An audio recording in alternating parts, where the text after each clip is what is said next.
Ah, isn't it so quiet and peaceful? Such nice weather. Makes you want to go to a restaurant and have some spaghetti.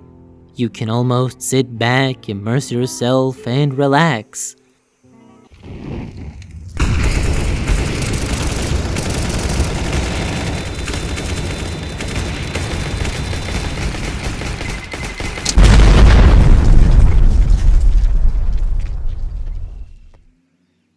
Yup, that's Inferno, everyone's favorite map. Well, maybe not everyone, but its legendary status is undeniable. From the mind of Christopher Audi, alias Narby, an iconic mapper for CS who made other classics, some better than others, and with Inferno being his most popular, I want to take a look at its history of evolution and what makes it so darn compelling we can't stop playing it after all these years. After Narby's introduction to CS mapping with Frantic and Aztec on March 13th, 2001, CS 1.1 patch released, and along with it, the first Inferno. This is a version unknown to most of us. Right off the bat, we can see a lot of familiar things. Doesn't look that different. But wait, what's this? Oh, A-site is here, not there. Oh, and this door doesn't open with nothing behind it. Yeah, this is the most primitive Inferno. Granted, it was still instantly popular because of that Narby magic. Behind this door in CT lies an Easter egg, a lighthearted joke about alcoholism. The other image is credits, and I am the rubber ninja, see me bounce? No idea what it means. Also, special thanks to Valve for the TFC2.wad. For those that don't know, a WAD file in Gold Source is basically a texture pack. The one used here is from Team Fortress classic map Avanti. By the way, I really love these floating shapes outside the map containing a vacuum. They exist in other maps and really makes me wonder, how did they end up like this? Did they ever serve a greater purpose? Such a mystery. And these pipes are so loud! Next, CS 1.3 on September 19th, 2001. Issues with the map's layout were acknowledged. An indoor shortcut for CTs. A-site moved from CT spawn into this new area near Banana. Speaking of, I really don't remember this elevated angle that was here in the previous version. Seems kinda dumb and OP. Apartments were added in second mid that extended all the way to a balcony on B site. Also, curious Z fighting going on this ivy roof. With all these changes, the balance shifted and further solidified Inferno's popularity as a top-tier competitive map. January 16th, 2003, the final version released. A complete visual overhaul making the map prettier and more distinct. It still retains the kind of dilapidated look, just more pleasing to the eye. Some things were ironed out in the process. This little slope that allowed you to see over the box on Banana is now gone. Same goes for the elevated corner. CT indoors has become more spacious. Rip to the Easter egg, but we do have a new giant void room. And finally, these boxes over here have been removed. Now, I want to talk about a few weird oddities from this old Inferno. First up, Heaven. I can guarantee you that from day one, its existence was pointless. You can technically rush it and climb up, but afterwards, you're just gonna be stuck camping there or get sniped. Even more useless is this underpath. It boggles my mind why it was even there. And can we talk about the many unintentional boosting spots? Some of them would go on to completely shape how Inferno is played. Others are just dumb and abusable. Moving on to Source. Oops, sorry, forgot about Condition 0 first. Now, I've talked about this version before, and it's the same, just a visual overhaul adding some more Gold Source goodness to it, which unintentionally created a litany of broken spots. Okay, so Source. It was added on May 13th, 2005. Yeah, kinda weird it didn't launch with the game considering its importance, but it wouldn't end up being just a port, as you may know. This is where the modern setting is born that every future version uses. The original was vague European village, here it's the same. I know you might think it's Italy, but nothing points to that. If anything, the music heard on B-side, Latin cover by Jane Marie, gives off Spain.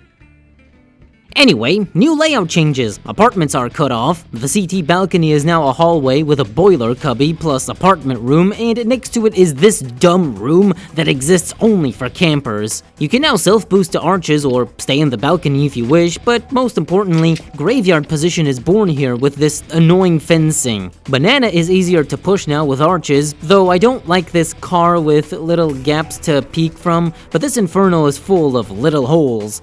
Bombsite A revision now makes more sense with all these props and angles we know. Church is maybe a bit too much because what even is this spot? I can see CT spawn with a boost. Alright, I'm not gonna complain. It's a good Source remake, except one thing. Heaven is gone, but now there's this room. I understand T-Side might have needed something to help control mid, still, this is the weirdest design decision.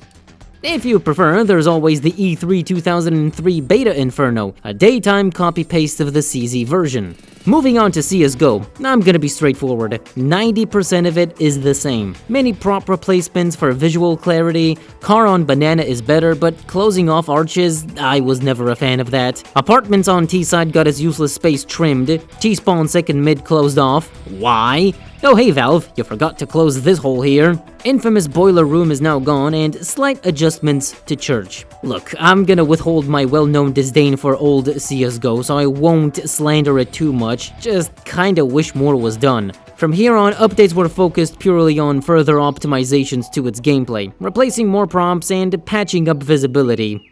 Not for long, because on October 13th, 2016, Inferno dropped. Keeping up with the evolving aesthetic of CSGO, to me, it's also a return to form. A map like this that's all about strategic positioning and angles should be open and obvious instead of minding the gaps between props or complex geometry that makes distinguishing a player hard. And this is what Inferno sought to rectify. Roofs removed in multiple places, especially on A site, banana arches replaced with a simple wall extension, pretty much the only thing that gained a roof is church, which is progressing in construction. CTs are also given more boosting positions to defend from. Can't forget the pot boost on cross, or this one on side that was finally made easier to access, instead of going through multiple jumps, or this plank on A site. Also, useless room removed, and T-base once again has 2 exits, thank God. There wasn't much else to refine, all updates featured small changes. Also, now we are definitely in Italy, though I'm sure somebody would still debate that. You'd think the formula has been perfected, but as we all know, there's another remake with CS2's release. Was it necessary? Well, if it didn't happen, I don't think anyone would have complained, but it's not like it didn't come with anything new. Graveyard's nuisance of a hiding spot removed, balcony simplified, Fountain's remodel on B is easier to see through, and hey, after about 20 years, Church is complete. The only issue people had were the bridging apartments causing unnecessary claustrophobia and preventing nade setups, but that oopsie has been rectified since. Well, maybe not all of them.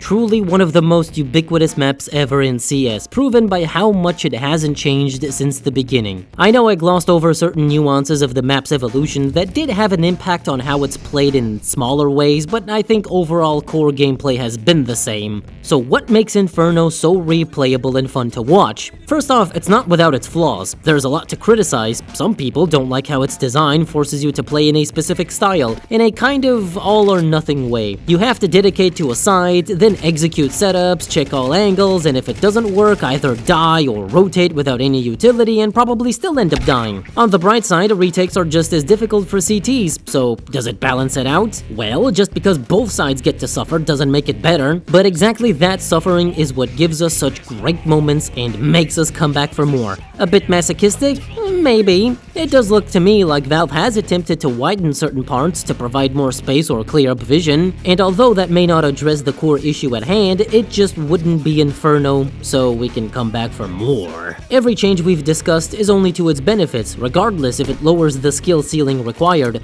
I believe that has helped it maintain relevance and competitive in the pro scene, despite being challenged by newcomers over the years. In contrast to how other maps play, Inferno has always been one of strategy and positioning. Things can go slow and steady, then crank everything up to 11 in literally a flash, and that is what separates it from the others since the beginning. There are other maps which focus on strategy and team play, yet they don't require as much commitment as Inferno. In the future, this Italian village will continue to evolve in small ways and be a reminder for us to not forget how important it is to check the goddamn angles. Okay, now I have to go check if I managed to scrape my floor earlier when I was moving furniture. I can always put a rug on it as if nothing ever happened, I guess.